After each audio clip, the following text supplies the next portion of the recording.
¿Qué tal? Buenos días, mi nombre es Fabio Salas, actual secretario de Responsabilidad Social, y hoy nos encontramos ante una temática muy interesante. Vamos a abordar los conflictos sociales desde una perspectiva diversa, plural, interdisciplinaria. Es importante abordar los conflictos sociales desde el ámbito de la economía, porque normalmente nosotros nos enfocamos mucho en los impactos, en términos económicos, básicamente. ¿Qué genera un conflicto social a nivel agregado, en lo macroeconómico? Pero descuidamos un poco las causas, qué está detrás de los conflictos y la relevancia también social que puede tener para las personas afectadas. Es frente a esta necesidad que la Asamblea de Estudiantes de Economía y principalmente la Secretaría de Responsabilidad Social ha desarrollado un conversatorio en torno a conflictos sociales en Perú. Para ello hemos invitado a dos expertos que han desarrollado investigaciones o han trabajado de la mano a través de reportajes diversos conflictos sociales. Nos encontramos con Javier La Rosa y Alicia Rojas, que también van a ser presentados a continuación.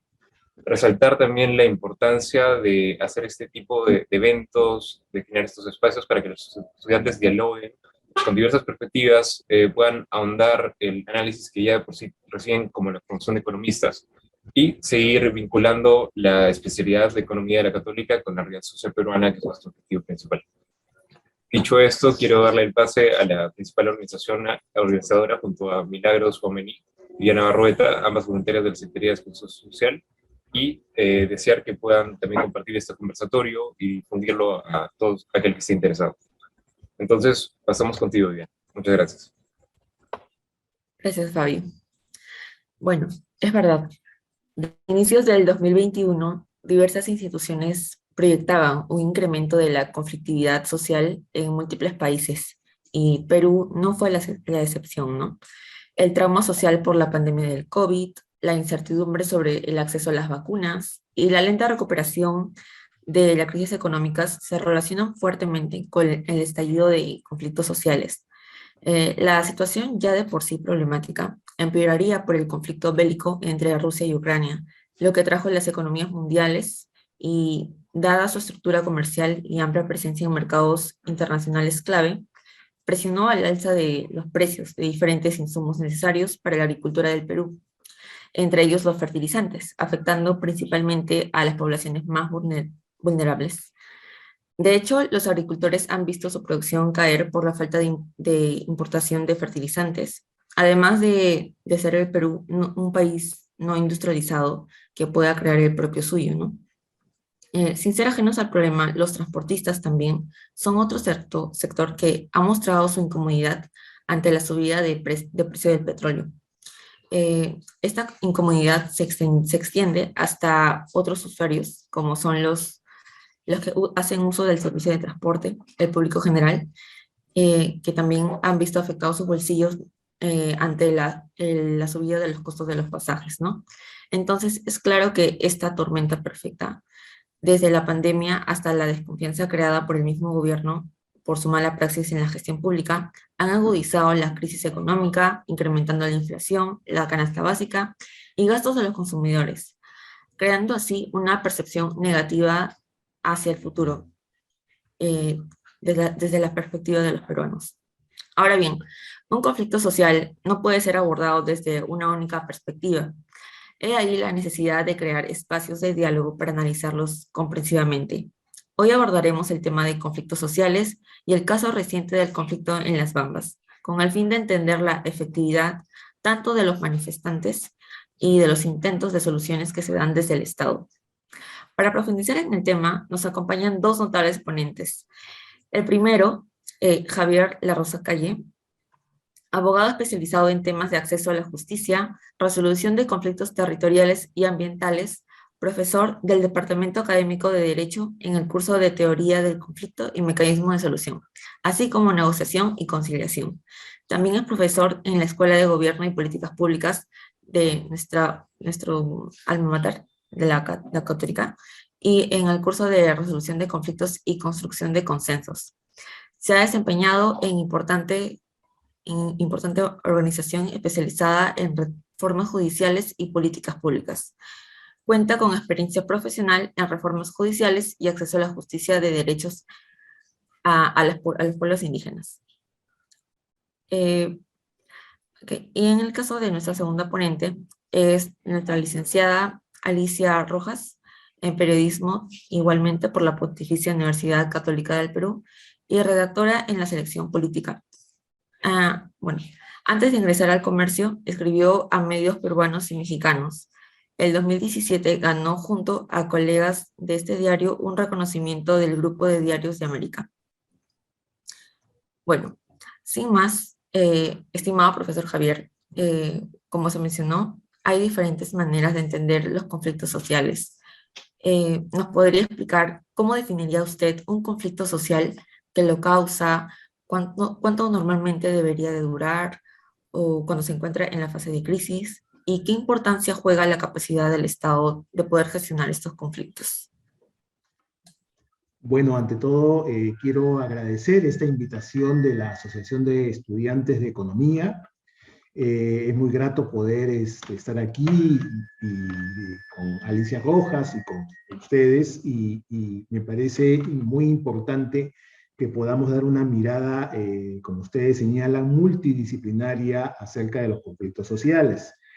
En general, un conflicto social es una suerte de dato de la realidad, es un fenómeno que está presente de algún modo porque, digamos, en las sociedades democráticas, la expresión o la evidencia de divergencias, digamos, es algo, digamos, del día a día, ¿no? Digamos, no tendríamos por qué sorprendernos. Cuando estas divergencias afectan o ponen en juego la gobernabilidad del país, entonces se prende como una luz roja y se puede hablar de conflictos sociales, ¿no? Esas es más o menos las definiciones que utiliza tanto la Defensoría del Pueblo como la Presidencia del Consejo de Ministros, y eso hace que empiecen a registrarlos como tales. Hasta allí uno podría decir, pero bueno, eso pasa en la mayoría de países. Sí, es cierto. Digamos que las cosas se complican cuando estos conflictos sociales en su devenir, digamos, escalan y llegan a niveles de crisis, ¿no? Porque cuando se llega a ese momento, ahí no solamente ya se afectan las partes involucradas, sino que puede tranquilamente perjudicar, complicar a terceros, ¿no? O sea, por ejemplo, cuando interrumpen una carretera, no es solamente que se afecta a las partes en juego ahí, sino que hay ciudadanos comunes y corrientes que tienen que pasar por esa carretera y no lo pueden hacer. ¿Ya? Entonces, ahí radica, digamos, ya la complejidad, ¿no? En el Perú no deberíamos sorprendernos de este tipo de situaciones porque no es la primera vez que tenemos una intensa conflictividad social. De algún modo, hemos tenido periodos gubernamentales en las cuales esta suerte de ola de conflictos ha estado en alza. ¿Cuál es la diferencia actualmente? Digamos, para que se hagan una idea, el tema de la especialización en el manejo de conflictos en el caso peruano tiene no más de 2 décadas. Más o menos el origen, digamos, de un conflicto que tuvo muy sonado, que fue en Puno, hacia el año 2004, dio pie a que la Defensoría del Pueblo empezara a registrar y reportar los conflictos sociales y a recomendar que hubiesen estas especialidades al interior del Estado. Esto paulatinamente se fue de algún modo mejorando a nivel gubernamental, tanto cuando digo gubernamental, digo gobierno nacional, pero también gobiernos regionales y en menor medida gobiernos locales. Y se fue de algún modo especializando, digamos, a determinado funcionariado público para poder, el manejo de los conflictos sociales. Por eso es que a nivel de la presidencia del Consejo de Ministros existe una dependencia, ya una secretaría de gestión social y diálogo que se encarga de algún modo de hacer seguimiento, de intervenir cuando los conflictos devienen en crisis y después de asegurarse que los acuerdos se cumplan. Entonces, en teoría hay una infraestructura estatal para poder atender estos conflictos sociales.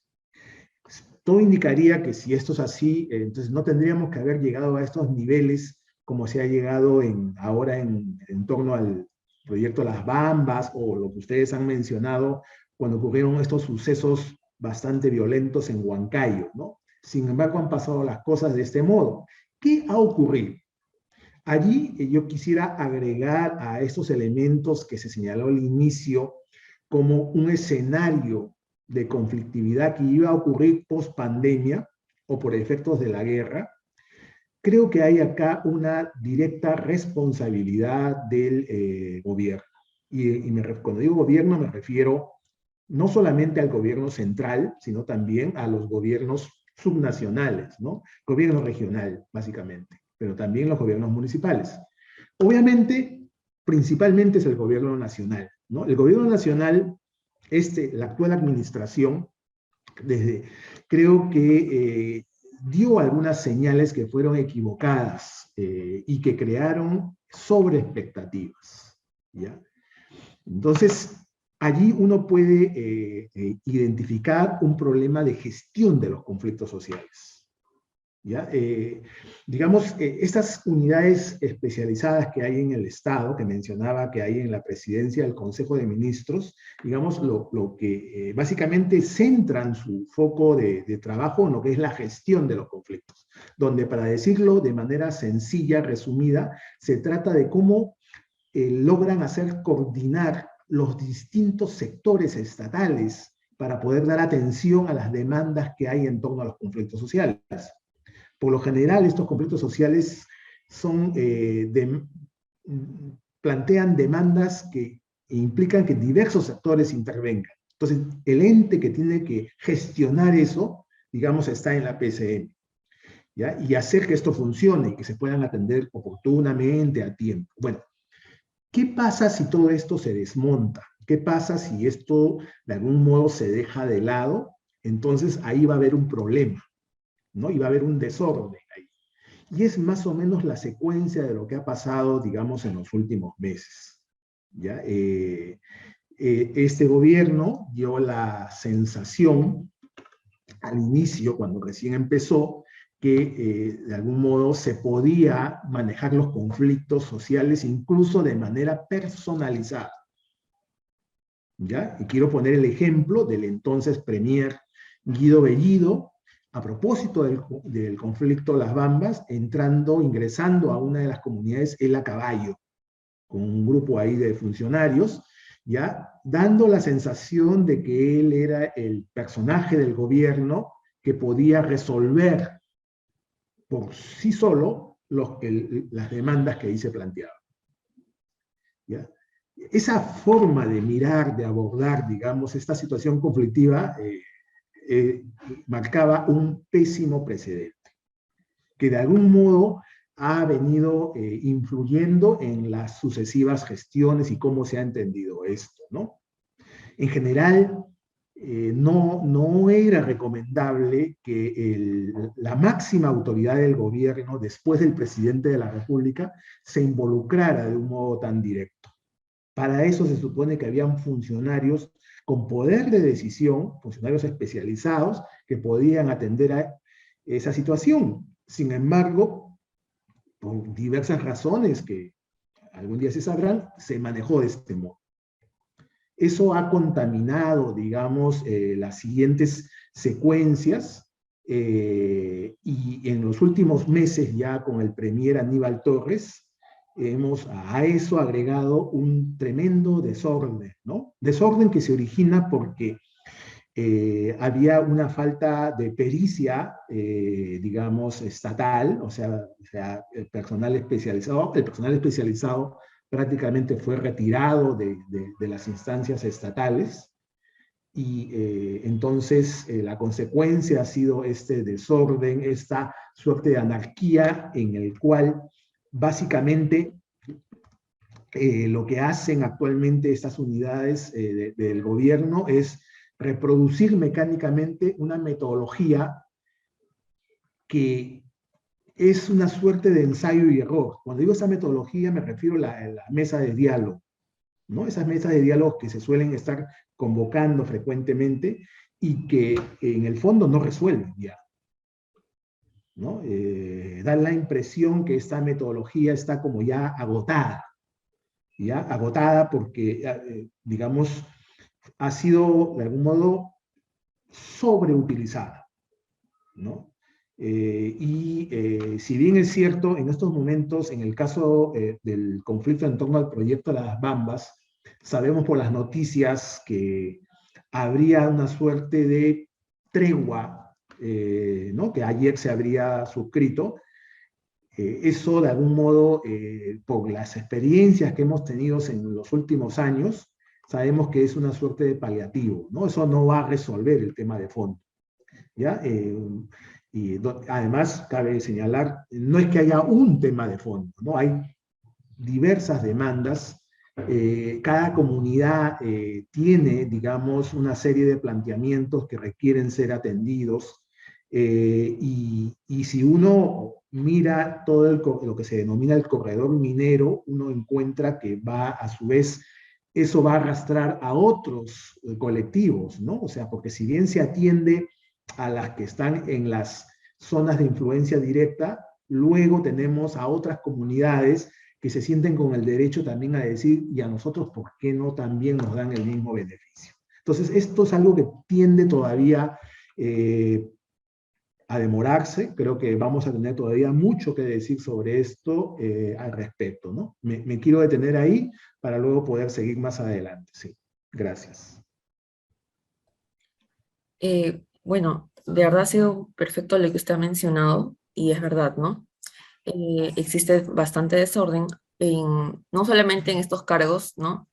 Relacionados a los conflictos sociales, ¿no? Mayormente en casi todos los cargos como lo podemos ver en las noticias.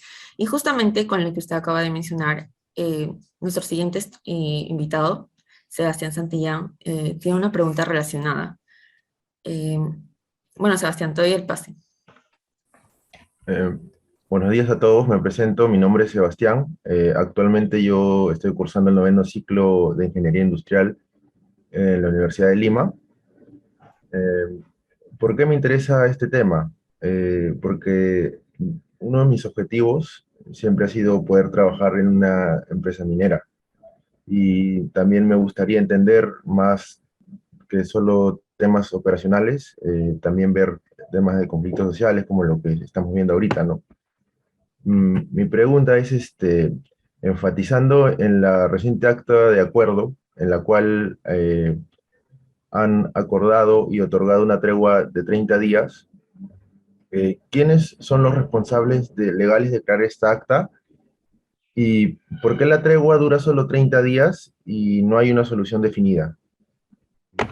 A ver, ayer se ha hecho pública el acta y es una declaración bastante general, ¿no? Si uno mira el acta, digamos, es como su nombre, digamos, o yo lo he etiquetado así, es una suerte de tregua, ¿no? No es la solución al conflicto, es una suerte de ganar tiempo, dado el hecho de que se había producido una suerte de estancamiento de la situación. O sea, por un lado, teníamos que las comunidades, habían 6 comunidades ahí de por medio que le demandaban al gobierno, levanten ustedes el estado de emergencia para que nosotros podamos autorizar que se liberen las vías.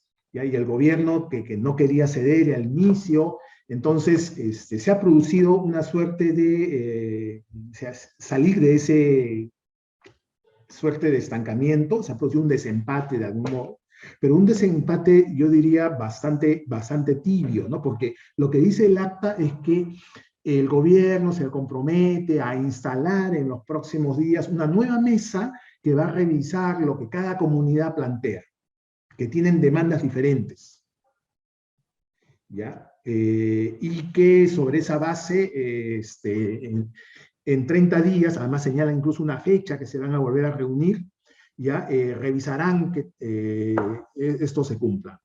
No es realista que en 30 días puedan atenderse las demandas de las comunidades, ¿no? O sea, uno encuentra en esas demandas que hay, ya, de las comunidades, distinto tipo de cosas, algunas más viables que otras, ¿no? Hay alguna comunidad que ya había vendido, por ejemplo, sus tierras y que ahora dicen, no, eso nos debieron haber pagado más o nos tienen que pagar más. Claro, entonces desde la lógica de la empresa que dice, yo ya vendí, yo ya te pagué, formalmente ya no hay nada, ningún asunto abierto, pero la comunidad plantea, no, tienen que volverme a pagar y a nuevos valores. Entonces, es una situación de difícil cumplimiento, ¿no? O sea, probablemente tenga que pensarse en otro tipo de salida, ¿no? Hay comunidades que dicen, no, quiero que me consideren como zona de influencia directa, porque al ser zona de influencia directa van a tener que contratar a trabajadores de la comunidad, ¿no?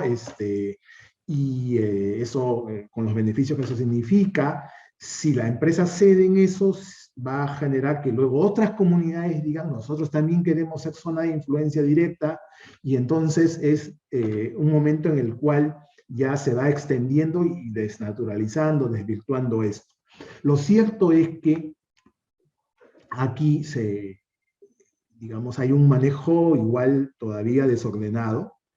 Creo que habría que pensarse ya en otro tipo de alternativa, ¿no? Que no sea esta que va a generar más desorden. O sea, si yo estoy resolviendo comunidad por comunidad, ¿se imaginan ustedes? Estamos hablando solamente de 2 provincias. Estamos hablando de la provincia de Cotabamba, donde están la mayoría de estas comunidades, y la provincia de Grau. Eso es en el departamento de Apurímac. Pero a lo largo de lo que es el corredor minero hay otras provincias, ¿no? Por ejemplo, Chumbivilcas, por ejemplo, ¿qué va a pasar cuando las comunidades que hace algunas semanas estuvieron reclamando, ¿no? Si ustedes se acordarán, hubo unas protestas ahí. ¿Qué va a pasar cuando esas comunidades digan, nosotros también queremos lo mismo? Entonces vamos a tener nuevamente una situación probablemente de crisis, y esto no tiene la de nunca acabar. ¿Ya? Entonces, creo yo que es un paliativo, o sea, no hay una salida todavía seria, el gobierno no está dando una salida seria, creo que no la tiene el gobierno. ¿Ya? Y esto marca, pues, obviamente una mala señal, ¿no? O sea, yo estoy pensando desde el punto de vista de la economía. O sea, ¿qué señal puedo dar yo si quiero hacer, digamos, atractivo, digamos, que puedan generarse posibilidades, oportunidades de negocio, digamos, si tengo un pésimo manejo gubernamental de estas situaciones? O sea, ¿qué garantías puedo dar yo? O sea, ahí hay un tema de, no hay paz social ahí. Entonces, es muy arriesgado a que un inversionista pueda animarse a invertir en esas circunstancias, ¿no? Creo que eso ustedes como economistas lo saben mejor que yo, ¿no? ¿No? O sea, se elevan los costos, ¿no? Sí, así es, muy bien, así como usted lo menciona. Es verdad, todo conflicto social causa desconfianza y como bien sabemos, Perú es un país que depende precisamente de la inversión privada y esta inversión privada depende de la confianza del gobierno, ¿no? La cual no se está manifestando, ¿no? Eh, Nuestra siguiente estudiante tiene una pregunta, pero más enfocado para usted como profesional, como abogado, ya que hemos podido ver en su CV que tiene algunas investigaciones relacionadas a teorías de conflicto y mecanismos, sobre todo, mecanismos de solución. Así que, bueno, en base a su experiencia, quisiera que nos responda con la siguiente pregunta. Adelante, Valeria. Hola, ¿qué tal? Buenos días. Me llamo Valeria Gamio, de hecho soy estudiante de Economía. Primero quería agradecer el espacio, de hecho este conversatorio se me hace particularmente interesante, ya que la relación entre los conflictos sociales, su impacto económico inmediato y también la relación entre como gobierno y comunidad son 3 áreas muy complicadas de abordar, sin embargo son muy recurrentes.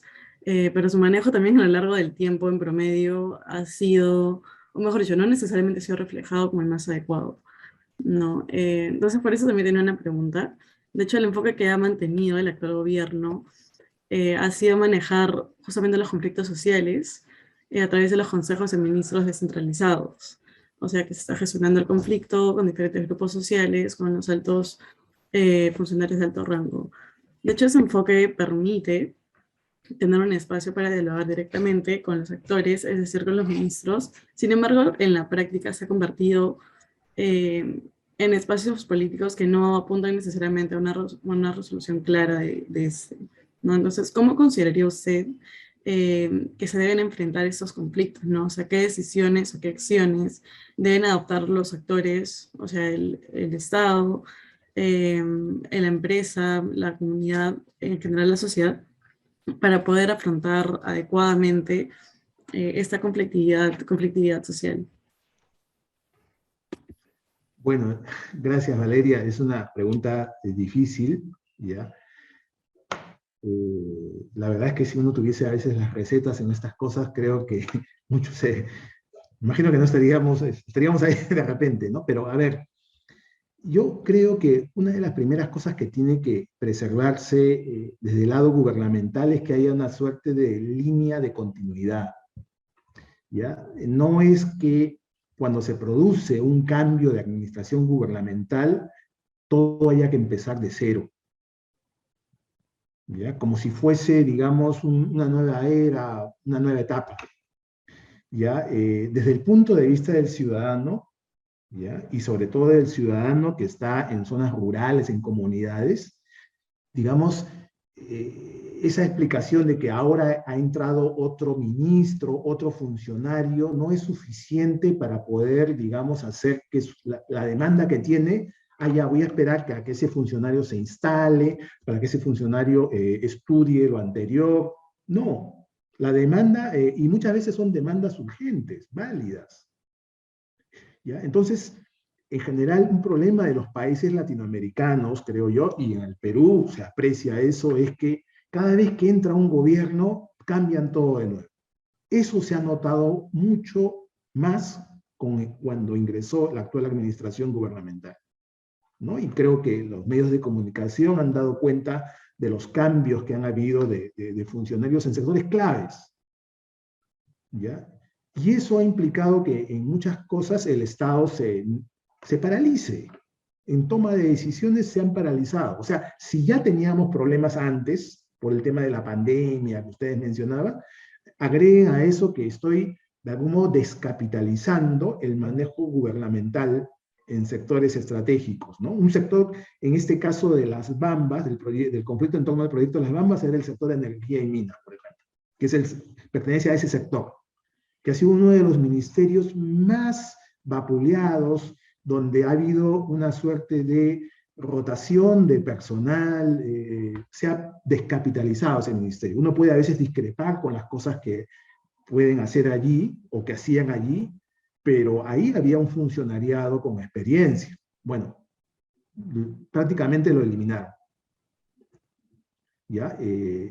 Yo he visto la experiencia de la PCM más o menos de cerca y fue más o menos similar.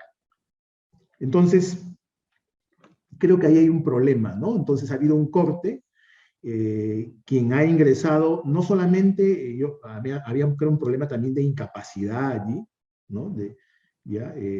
Lamentable, ¿no? Y entonces no saben cómo reaccionar frente a estas situaciones. Entonces lo primero que les viene a la cabeza, y por eso que yo en mi intervención anterior criticaba esto, o sea, dicen mesas de diálogo, ¿ya? Y yo no creo que sea a través ya de mesas de diálogo que esto se pueda manejar, ¿no? Ojo, no es que no reconozca la valía, la importancia de dialogar, ¿eh? Yo soy un creyente en el diálogo.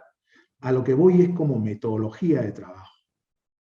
Aquí probablemente necesitamos ya poner otro tipo de ordenamiento, otro tipo de autoridad, ¿ya? Dado que hay un tema anárquico a nivel estatal, que entre los sectores se cruzan, se desmienten. A veces, en este caso del proyecto de las Bambas, hubo un ministro que desautorizó a otro ministro, ¿ya? En semanas anteriores. Entonces, dado que hay eso, tal vez se requiera una suerte de autoridad, ¿ya? Con poder, obviamente, para poder ahí conducir de manera adecuada esto, ¿no? Cuando digo de manera adecuada es de manera técnica, pero también de manera política esto, ¿no?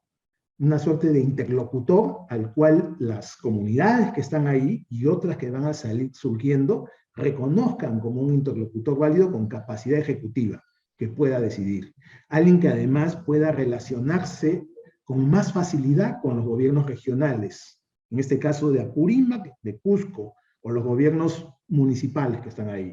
O sea, alguien que pueda estar en la zona también. No siempre los ministros pueden estar haciendo eso, porque los ministros tienen que ver otras cosas, son para todo el país, digamos, ¿no? Entonces tal vez haya que pensar en una figura así. ¿De acuerdo? Sí, personalmente yo estoy muy de acuerdo con usted. Como bien dice el dicho, no se puede solucionar lo que no se conoce, ¿no? Y de hecho, varios de estos ministros, como usted bien lo dice, no ha estado presente en los mismos conflictos. Simplemente se informan, van a hacer lo que supuestamente deben hacer, pero no lo hacen bien, ¿no? Usted acaba de mencionar que estuvo en un cargo cerca a la Defensoría del Pueblo. No sé si No, nos a la podría, PCM, a a la la PCM. PCM, a la PCM, perdón.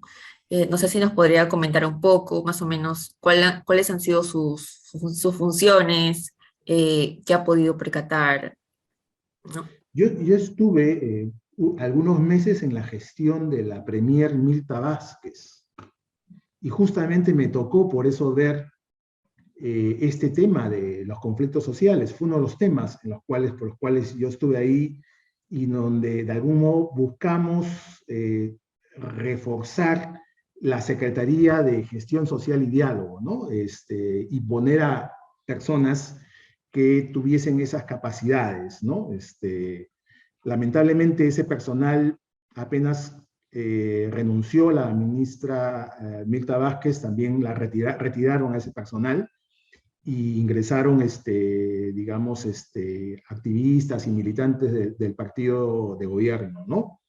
Pero, o sea, yo creo que lo que a mí, esa vez cuando estuvimos ahí, tuvimos que, de algún modo, ver la manera de desmontar lo que había sido una suerte de protagonismo personal del anterior premier, ¿ya? Que de algún modo hizo un daño terrible porque obligaba a que la premier entonces, Mirta Vázquez, ella misma tuviese que ir, porque cuando enviaban otros funcionarios, las demandas de los ciudadanos de las comunidades eran, no, que venga el premier o la premier. Claro, porque se habían acostumbrado que el anterior premier iba, pues. ¿Ya? Más allá que no concretara nada, pero estaba en la zona. Entonces, esperaban lo mismo de ella. Entonces, tratamos de ir dosificando eso, en algunos casos se pudo, en otros no, pero de algún modo esa era una suerte de mala metodología, ¿no? O sea, a la larga, ahí tiene que estar el funcionario que va a resolver, ¿no? Más allá del título que tenga, ¿no? Ahora, es cierto que esto se junta con una suerte de demandas históricas postergadas, que sobre todo hay en zonas rurales de nuestro país, ¿no? En torno a las comunidades hay esa sensación de que el Estado siempre las tiene marginadas, olvidadas, ¿no? Y claro, es bien atractivo, llega la máxima autoridad, por fin nos escucha, por fin nos van a atender. Entonces, claro, hay una suerte de efecto, hay una ilusión, digamos, uno se aferra a esa ilusión, ¿no? Pero como manejo, digamos, gubernamental, como manejo de gestión pública, eso no es lo más eficiente. Sí, de hecho tendría que haber una reforma total, ¿no? Más que nada en estos cargos que están relacionados directamente con la ciudadanía, ¿no? Sí.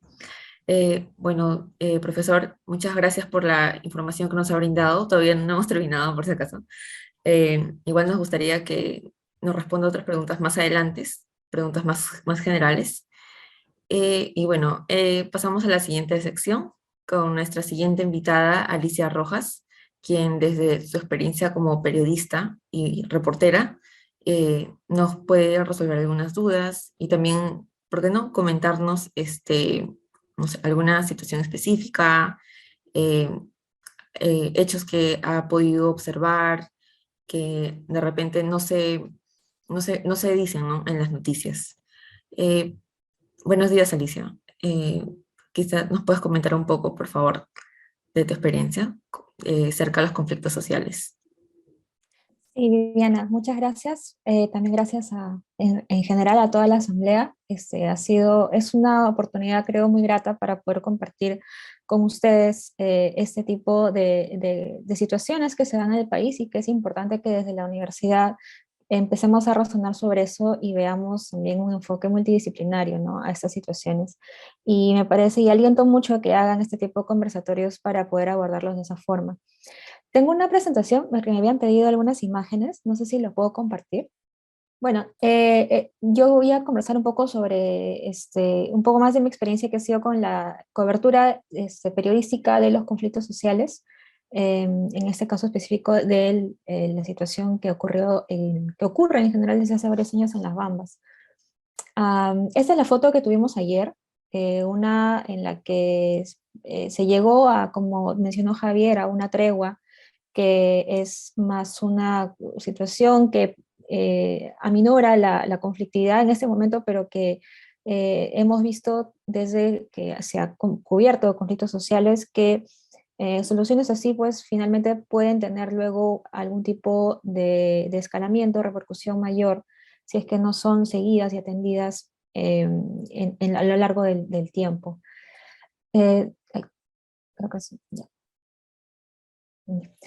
Desde la cobertura periodística, como les comentaba, en el comercio yo he cubierto la situación de conflictos sociales en Las Bambas desde el 2019, que es cuando también ocurrió un periodo de conflicto bastante largo ahí con las comunidades de Cotabambas.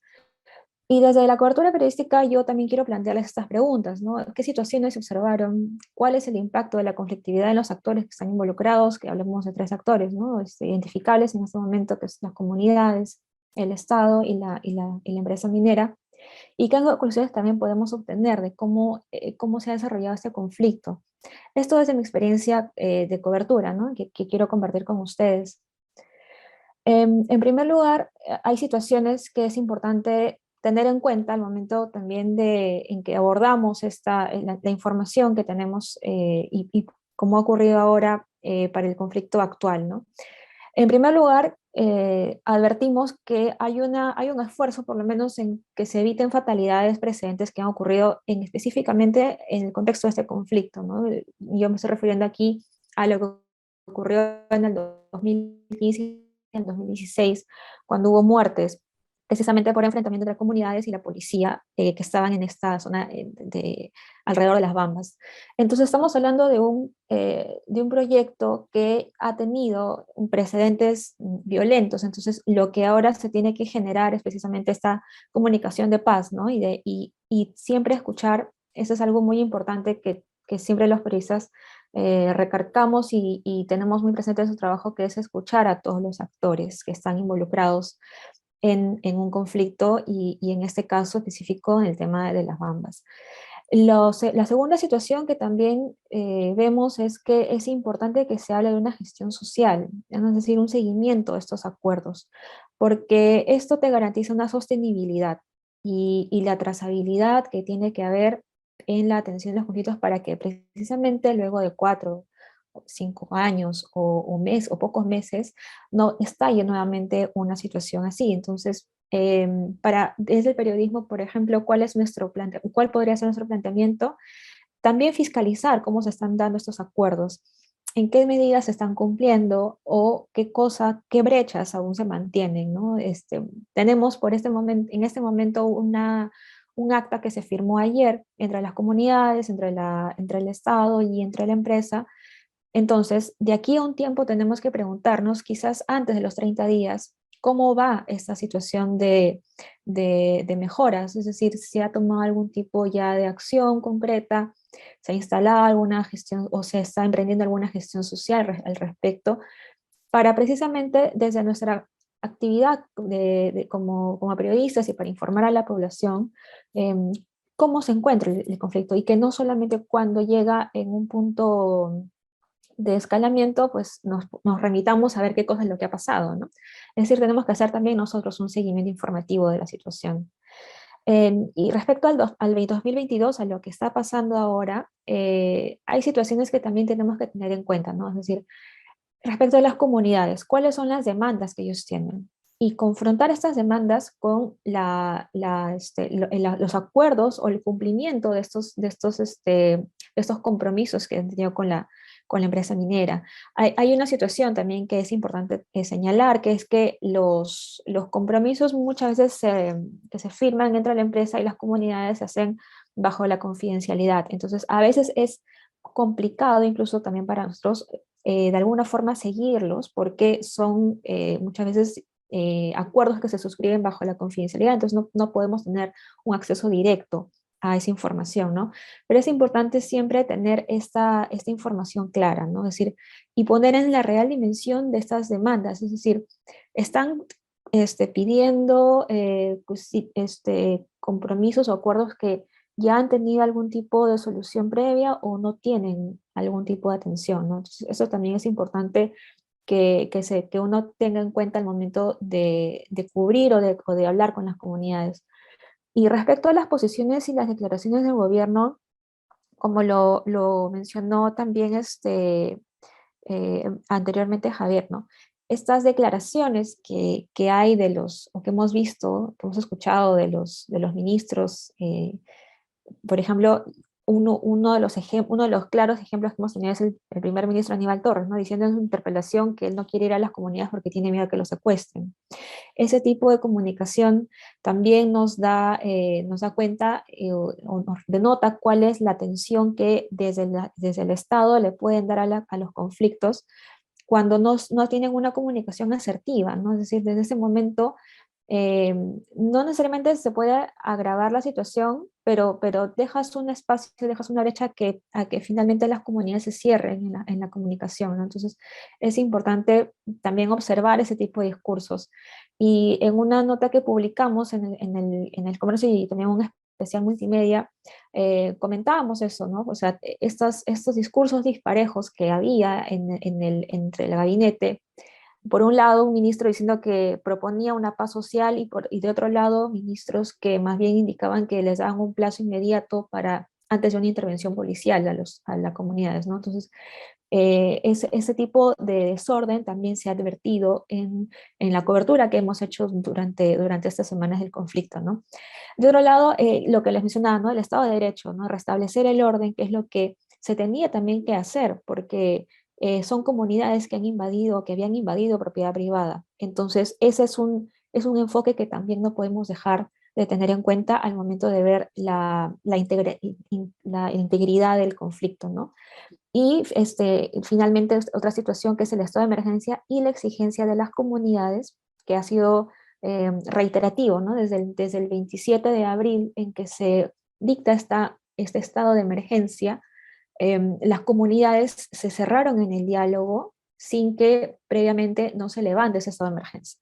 Pero hemos visto que a lo largo de estos días esa posición como que fue cediendo, ¿no? Luego vinieron a Lima, no hubo un acuerdo en Lima, pero volvieron sus comunidades y finalmente tuvimos ayer que, pese a que seguía vigente hasta ayer esta emergencia, se pudo dialogar, ¿no? Pero claro, pasaron muchos días para entonces, porque la atención de un conflicto, según lo que hemos visto también desde mi experiencia desde 2019, no es sencilla, ¿no? La solución o llegar a un acuerdo, a un primer acuerdo.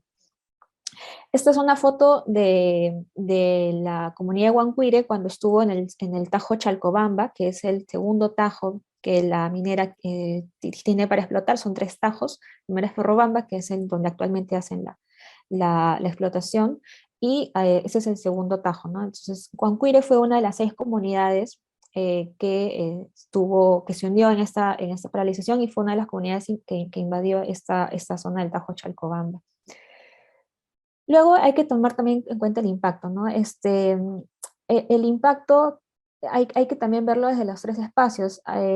Mencionó al inicio Fabio que, claro, es importante ver el impacto económico que hay de las paralizaciones constantes, ¿no? Esta es la segunda paralización que hubo en menos de un año.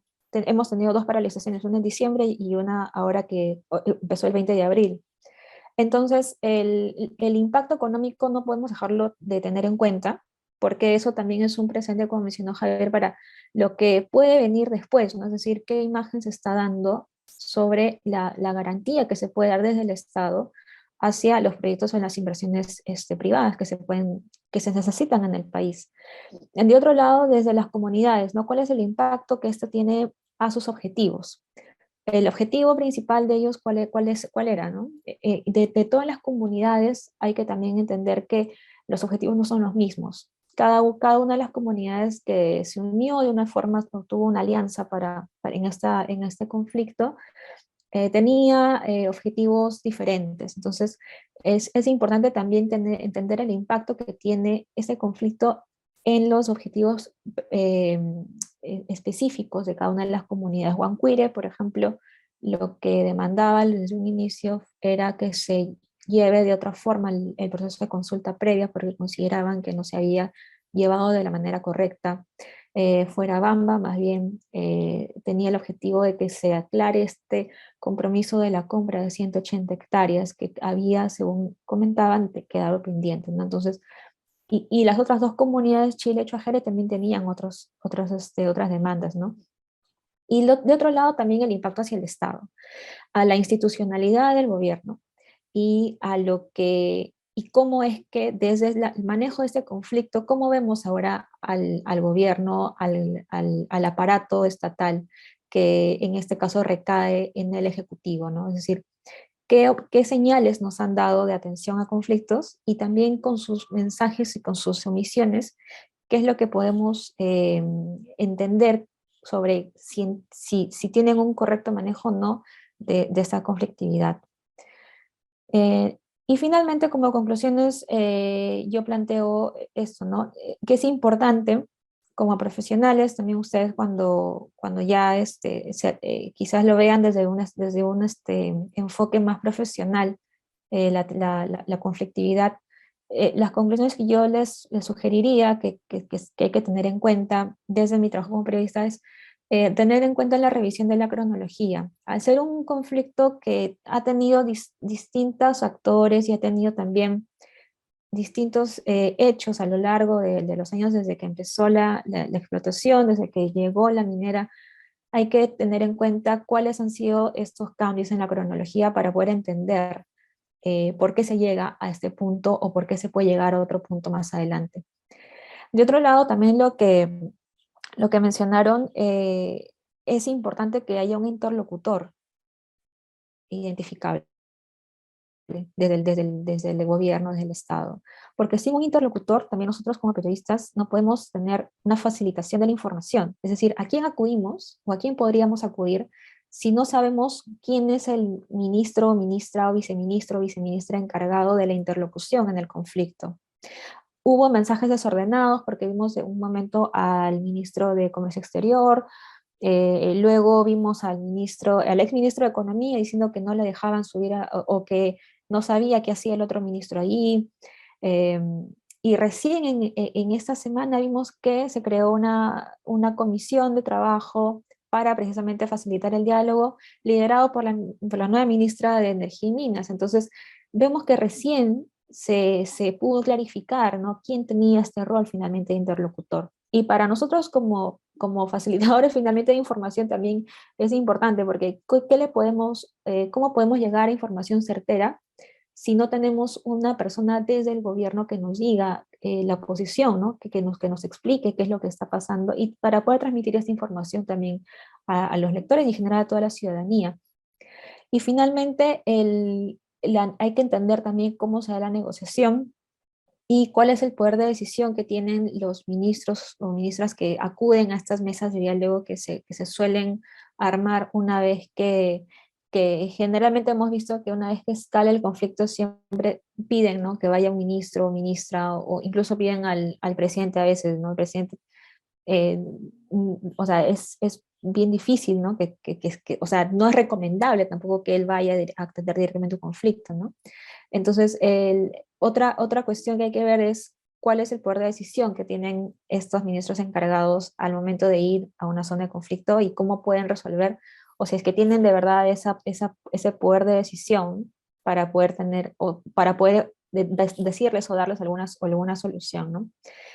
Y de otro lado, también traer a colación esta movilización masiva que hubo hacia fines de marzo y los primeros días de abril, que tuvo su pico el 1 de abril en Huancayo, donde los transportistas y también un sector agrario también se unió por estas consecuencias, ¿no? Del aumento de precios y todo derivado de un conflicto externo, ¿no? Entonces, aquí hay también que tener en cuenta que esta conflictividad que se extendió por varios días tuvo sobre todo dos consecuencias. La primera es que hubo personas que murieron, hubo cinco personas víctimas en Junín, en Huancayo y en Ica. Y de otro lado, una situación también negativa que se advierte es que el gobierno planteó un proyecto de ley para conceder una amnistía de papeletas impuestas a transportistas, que incluía a colectivos y conductores que sí habían cometido faltas graves, ¿no? Entonces, esta es una consecuencia negativa, porque ¿cuál es el mensaje que nos da el gobierno con este tipo de proyectos de ley, ¿no? Es decir, condonar las faltas a personas que han cometido infracciones graves, ¿no? Eso es muy importante y hay que seguir, ¿no? Hay que seguir cómo termina finalmente este proyecto de ley, que lo tiene que evaluar el Congreso, pero que ha partido desde el gobierno mismo, y hay que seguir cuál es la consecuencia y las consecuencias que podría esto acarrear para la población también, ¿no? Eso es todo. Gracias. Muchas gracias, Alicia. De verdad ha sido muy enriquecedor. Particularmente no tenía idea ni siquiera de cómo era la situación físicamente. Eh, bueno, sí, así es. Como bien lo dices, falta mucho que trabajar desde la gestión, desde personas que realmente estén involucradas en las situaciones. También hay que ponernos, ¿no? en los zapatos del otro, ver cómo estas comunidades se, perdón, se desvaloriza la vida que ellos tienen, ¿no? Porque si bien también se involucran muertes, ayer nomás me parece que han habido 14 muertos por esta situación, y bueno, creo que ya es decir, basta, ¿no? Basta, y ya realmente el Estado debería de tomar una posición más madura y poder solucionar, ¿no? Bueno, a continuación te doy el pase con Milagros, que también tiene una pregunta para ti. Adelante, Milagros. Hola Alicia, soy Milagros Juan de Barcelona. Muchas gracias por tu ponencia. A mí me interesan mucho estos temas de conflictos sociales, más por el lado del impacto económico que pueda generar estos conflictos sociales. Sin embargo, desde mi especialidad se ha visto más el impacto agregado económico, ¿no? Por ejemplo, sobre todo en torno a la minería, que genera grandes pérdidas económicas y restan competitividad al país como destino de inversiones. Pero también me gustaría evaluar o saber un poco más el impacto a nivel local que puede generar estos conflictos, sobre todo la duración de los conflictos. No sé si nos podría comentar sobre la situación que pasan los campesinos durante los conflictos, sobre todo en de las Bambas, que ha durado más de 50 días, ¿no? Y si bien se ha llegado a un acuerdo recientemente ayer, pero es un acuerdo un poco frágil, ¿no? Y me gustaría saber a qué se expondrían, a qué se siguen exponiendo sobre todo eh, los campesinos, ¿no? Esa sería mi pregunta. Muchas gracias.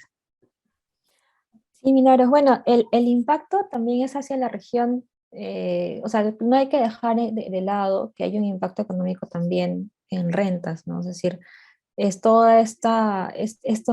días de paralización definitivamente ha significado para la misma población de Chalhuahuacho, eh, esta incertidumbre de pérdidas de trabajo.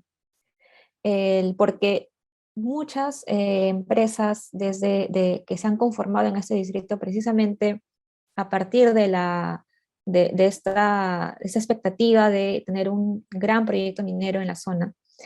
Son comuneros y es población de Chalhuahuacho que ha conformado empresas por este objetivo.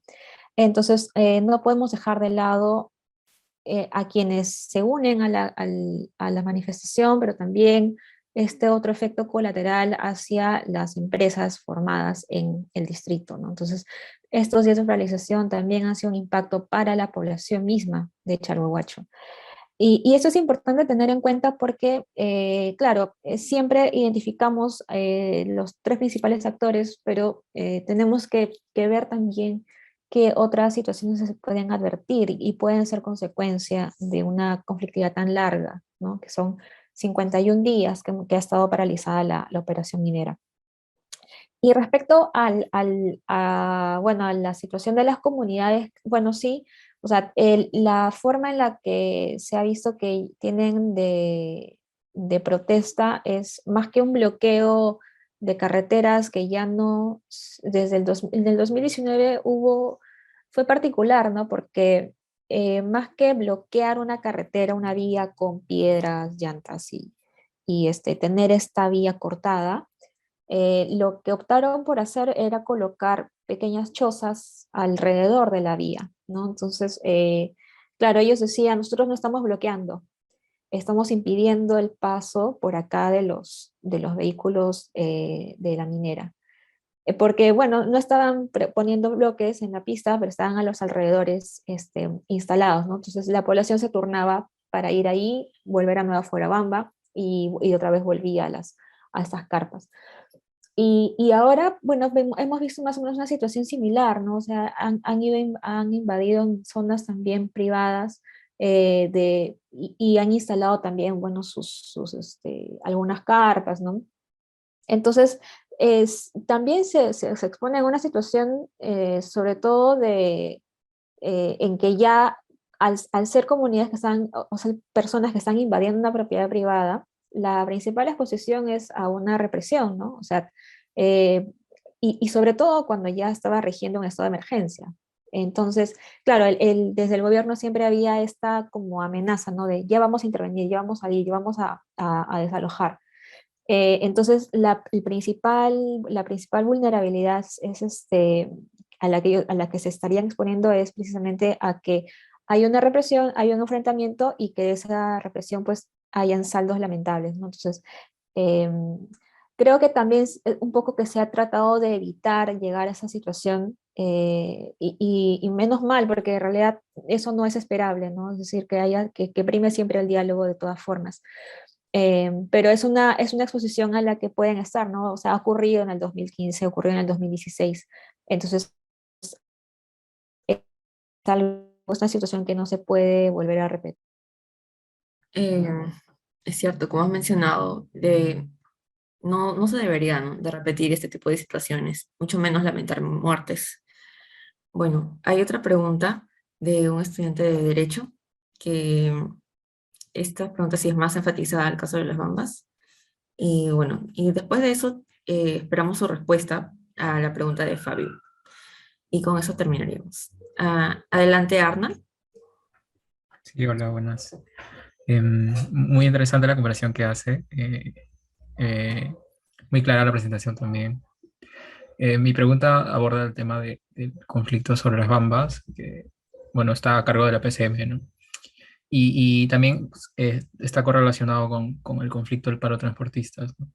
Que, bueno, está al cargo de la Defensoría. Y en ambos hubieron violencia intensa, hubieron muertos, heridos. Sin embargo, el tiempo de duración de los acuerdos fue mucho más rápido en el conflicto, digamos, del paro de transportistas. Creo que podría ser por el manejo de la Defensoría del Pueblo. Ahora, en ese contexto, como abarcaron, digamos, los dos últimos conflictos sociales, em, ¿nos podría contar o nos podría hablar desde su experiencia respecto a estos, qué consecuencias tuvieron o tienen actualmente y por qué se manejó mejor desde la Defensoría?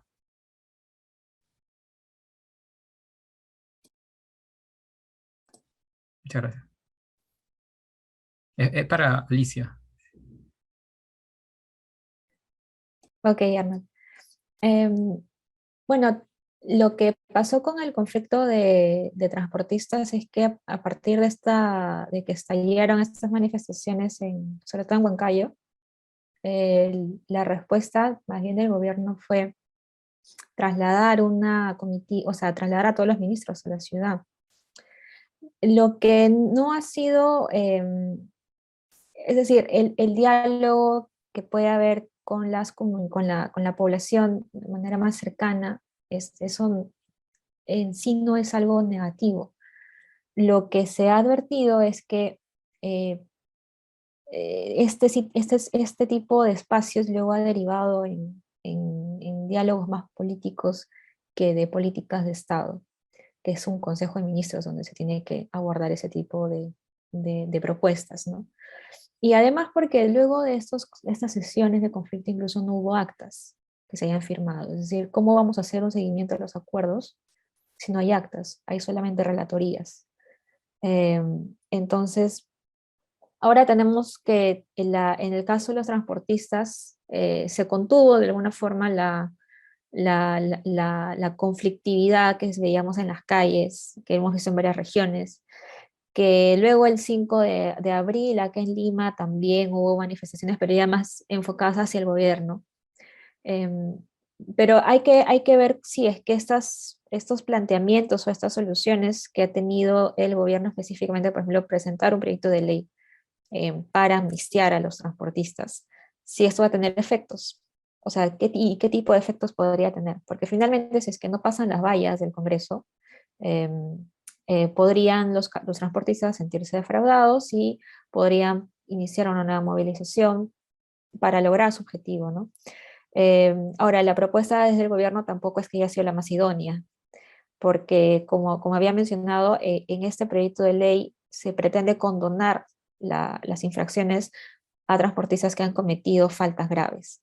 Entonces, eso también podría ser observado, ¿no? Desde otro tipo de organizaciones, de mismas asociaciones civiles, ¿no? Entonces, eh, creo que hay que esperar también cómo es que esta solución que se ha dado va a tener algún impacto o si finalmente más bien puede derivar en otra situación de paralización o de movilización de transportistas, ¿no?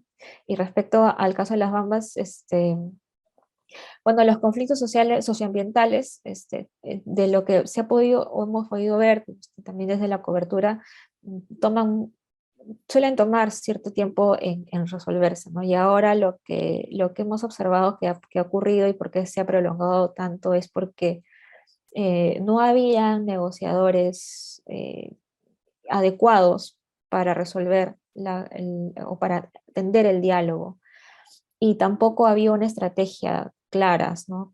¿Qué iba a hacer el gobierno? ¿Qué estaba haciendo el gobierno para atenderlo? No había una claridad sobre eso. Entonces, eso es lo que ha demorado o lo que ha demorado para llegar finalmente a una atención, ¿no? Que bueno, se logró ayer con una tregua que vamos a tener que ver también en 30 días qué resultados puede haber, porque puede también tener el otro tipo de consecuencias, ¿no? Es decir, puede que no se avance o que no haya una gestión y esto pueda otra vez encenderse, ¿no? Entonces siempre hay ese temor y por eso es muy importante tener una trazabilidad a la situación, ¿no? Es decir, desde el periodismo también nosotros observamos que no podemos tampoco desatender este tipo de cobertura, tenemos también que estar pendientes cómo es que se desarrollan estos acuerdos, si se va a llegar a un acuerdo y si no, pues también alertarlo, ¿no? Que no se está cumpliendo o no se está dando algo. Muchas gracias, Alicia, por tu respuesta.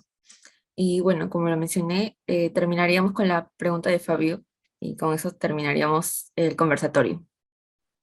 Sí, correcto. Brevemente, existen instituciones, ¿no? Reglamentos que tratan de abordar o asegurar el reconocimiento de los derechos colectivos de los pueblos indígenas. Por ejemplo, el derecho a la consulta previa o el derecho a la posesión de su tierra, territorio. También existen, como hemos visto, instituciones encargadas de abordar la resolución de conflictos sociales. Sin embargo, perspectiva, el conocimiento, su experiencia, consideren que existen lazos, nexos suficientes entre todo este aparato o arquitectura en materia de defensa de derechos colectivos, toda esta arquitectura de resolución de conflictos sociales actualmente, y si no, ¿dónde deberían, no, establecerse o explicitarse las conexiones, la complementariedad de ambos aportes? La pregunta, Fabio, es pertinente porque sí, pues en el Perú existen una serie de normas, de leyes en relación a derechos de los pueblos originarios o pueblos indígenas que lamentablemente no se han seguido, ¿no? En el caso, por ejemplo, del proyecto Las Bambas, cuando se hace la convocatoria pública para el proyecto, cuando recién esto inicia, que fue el año 2004, ya en el Perú estaba vigente el convenio 169 de la OIT, que tú lo mencionaste inicialmente, ya que se refiere a la consulta previa. Entonces, no se hizo la consulta previa a las comunidades, y claro, eso da pie que ahora algunas comunidades digan, no se nos consultó. ¿Ya? Y tienen razón, no se les consultó, pues entonces, ¿qué se puede hacer allí? O sea, ahí hay creo, una condición en la cual el propio Estado, digamos, hace las cosas de manera, digamos, deficiente, ¿no? Y en vez de dar certidumbre, seguridad, para que se pueda llevar a cabo un proyecto, ¿ya? Incumplo algo que luego, tarde o temprano, me va a venir en contra, ¿no? Entonces, ahí hay una debilidad estatal, ¿ya? En el caso de respeto a estos derechos de las comunidades y de los pueblos originarios, si bien es cierto, ha mejorado el Estado en cuanto a que ahora hay un viceministerio de interculturalidad, es todavía muy débil, ¿no? En general, ¿no? Y eso no es bueno a la larga desde el punto de vista de la paz social, ¿no? Es mejor que se siga todo el procedimiento, se cumplan este tipo de, digamos, cláusulas sociales, para que luego dé certeza de que más adelante no va a haber conflictividad social, ¿no?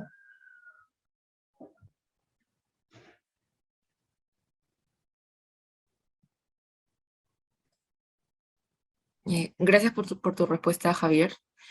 Y sí, pues, bueno, a manera de conclusión, es claro que queda mucho por hacer por parte del Estado, ¿no? Y de repente también, ¿por qué no? Como sociedad también deberíamos de involucrarnos, tal vez, concientizando a la gente de que sí, pues, de que tanto las comunidades como cualquier ciudadano de Lima tienen los mismos derechos a tener, a demandar, ¿no? Lo que ellos piden y con justa razón, y justamente. Eh, Le doy el paso a Fabio para cerrar el conversatorio. Correcto, muchas gracias, Viviana.